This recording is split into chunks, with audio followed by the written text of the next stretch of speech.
আজকে একটা নিউজ শুনলাম, তার ভিডিও মানে অডিও কল ফাঁস হয়েছে।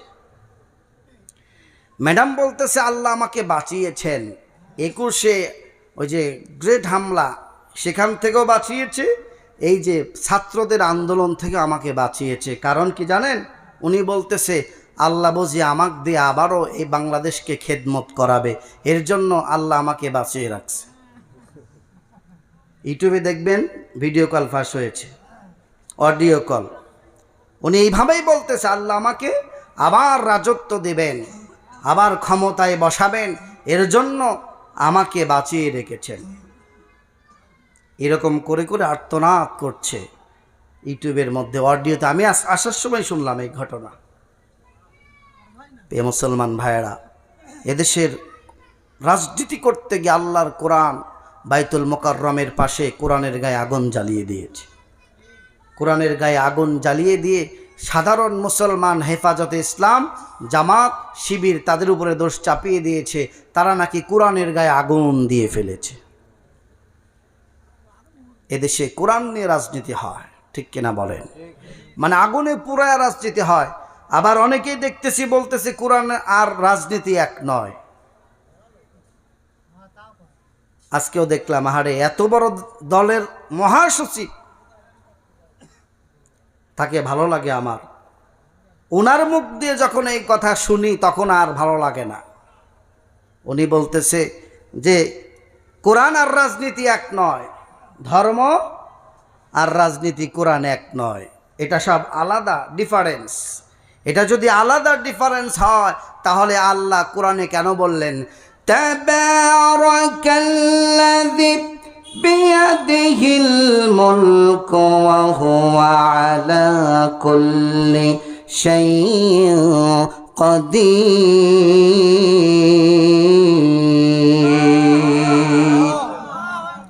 মুলক মানে হলো রাজত্ব।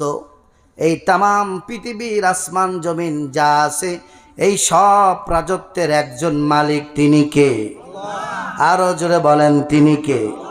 ওই আল্লাহ রাব্বুল আলামিন এই কোরআনুল কারীমটাকে একেবারে সবচাইতে বড় রাজনীতি করে দিয়েছে। কোরআন হচ্ছে, এই কোরআন দিয়ে রাজনীতি করতে হবে। কোরআন বাদে যে রাজনীতি হয় ওটা রাজনীতি নয়, এটা হলো দুর্নীতি। কথা বলেন?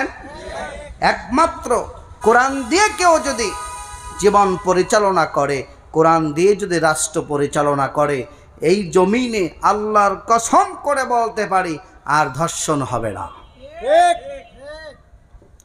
কি আপনাদের কি খারাপ লাগতেছে? কোরআন থেকে কথা বলছি, শুনেন।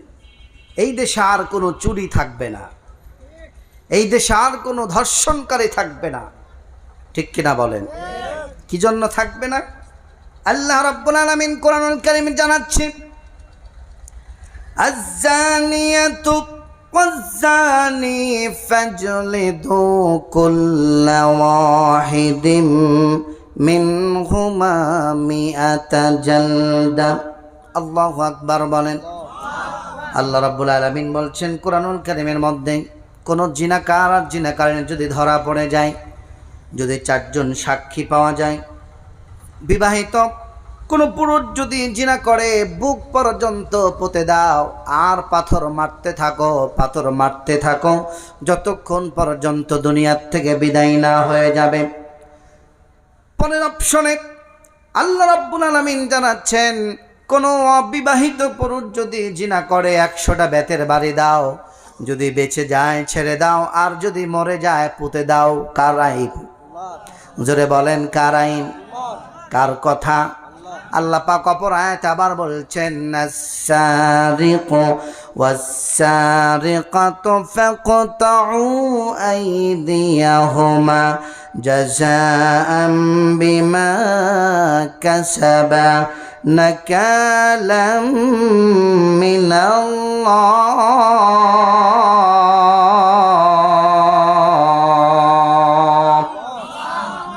আল্লাহ রাব্বুল আলামিন স্পষ্ট ভাষায় বলছে, চোর যদি ছেলে হোক আর মেয়ে হোক দেখার দরকার নাই, ধরো আর হাত কাটো। বিধান কার? এটা আওয়াজ দিয়ে বলতে হবে, কার বিধান? আল্লাহর কোরআনে এই বিধান আছে না নাই? আল্লাহ পাক কোরআনে কেন দিলেন এই বিধানটা? একমাত্র কারণ যারা রাষ্ট্র ক্ষমতায় যাবে আল্লাহর কোরআনটাই হবে তাদের জন্য সংবিধান। এই সংবিধান মোতাবেক কোনো মানুষ যদি তার রাষ্ট্র পরিচালনা করে, আল্লাহ পাক বলছেন ওয়ালাউ আন্না আহলাল কুরা আমানু ওয়াত্তাকাউ লাফাতাহনা আলাইহিম বারাকাতিম মিনাস সামাই ওয়াল আরদ। চলে বলেন আল্লাহু আকবার। আল্লাহ জানাচ্ছেন ওই জনপদের মানুষরা যদি ঈমানওয়ালা হয়, আল্লাহ বলেন আমার আসমান এবং জমিনের যত বরকত আছে আর যত রহমত আছে, সমস্ত বরকত আর সমস্ত রহমত আমি আল্লাহ রব্বুল আলামিন ওই রাষ্ট্রের উপরে আমি ঢেলে দিতাম। একটু জোরে বলেন না সুবহানাল্লাহ।